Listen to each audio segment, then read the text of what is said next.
A week before my 9th birthday, my father invited me to spend a summer vacation at his house. As an exuberant young boy, I couldn't wait to bond with a father I only saw once in a blue moon. After all, I was the result of a one-night stand, and with my mother having me at a young age of 18, it had been made clear to me their initial intention was to get an abortion. My mother, living with my aunt at the time, had no choice but to obey my aunt's adamant demand to keep the baby.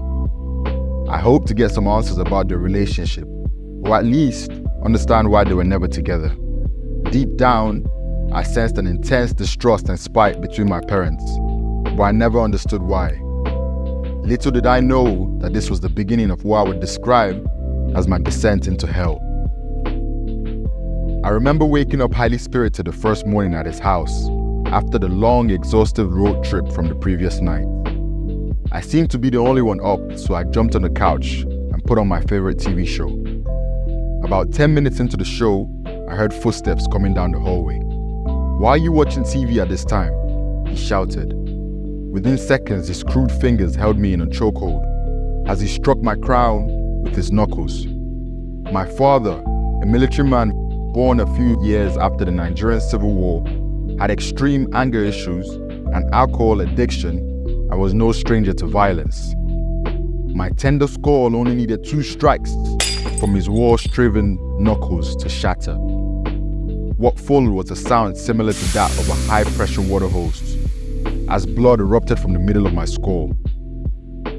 In desperate need to stifle the yelp of agony that followed, I cupped my hands over my mouth.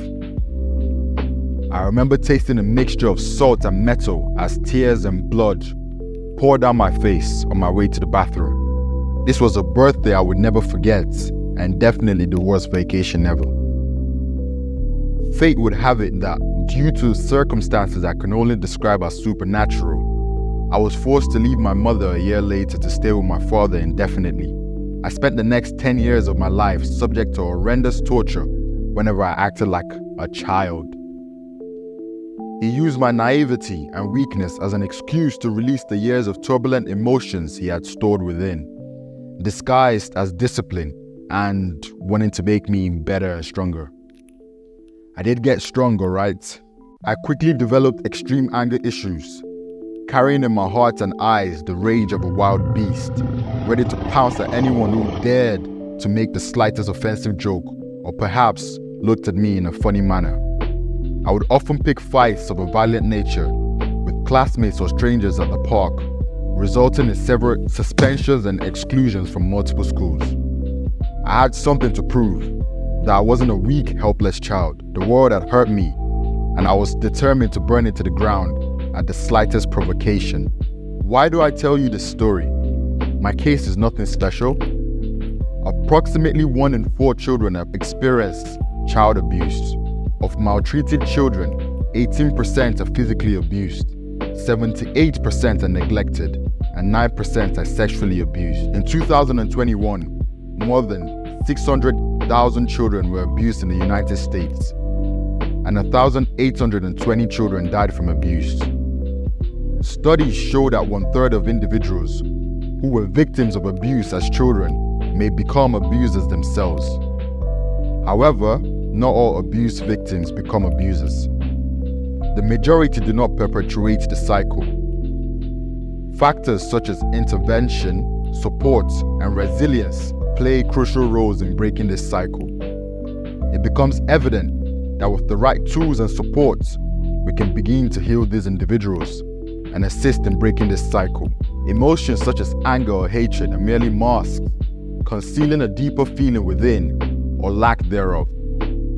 It was not until I started to engage in the practices provided in this course that I realized the lessons associated with these traumatic experiences, freeing myself from the emotional turmoil and negative cycles often created by these pent-up emotions. Not only was I able to transmute these energies, but I also created a domino effect in the lives of individuals I had chaotic interactions with. My hot-headed, hard-hearted father, whom I never believed could change, now exudes a remarkable aura of serenity, determined to right his wrongs and transmute his negative karma.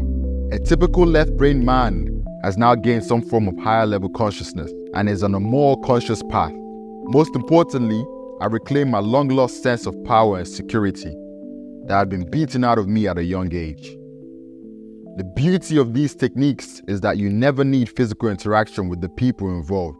Issues get resolved by an almost miraculous turn of events, and it's left to you to decide upon further contact. No one can make you feel inferior without your consent. Our sole purpose on this planet is to create heaven on earth. We are not mere mortals seeking to escape to some nirvana far and beyond. We are gods who have descended from the invisible realms to learn what it means to be human, and thus gain mastery over this harsh plane of existence. To bring that which is of higher frequencies down here, creating a utopia of our choosing. But first, you experience hell in order to learn, grow, and gain mastery over the elements. Stand tall and establish your empire upon this world. Know that ye are gods.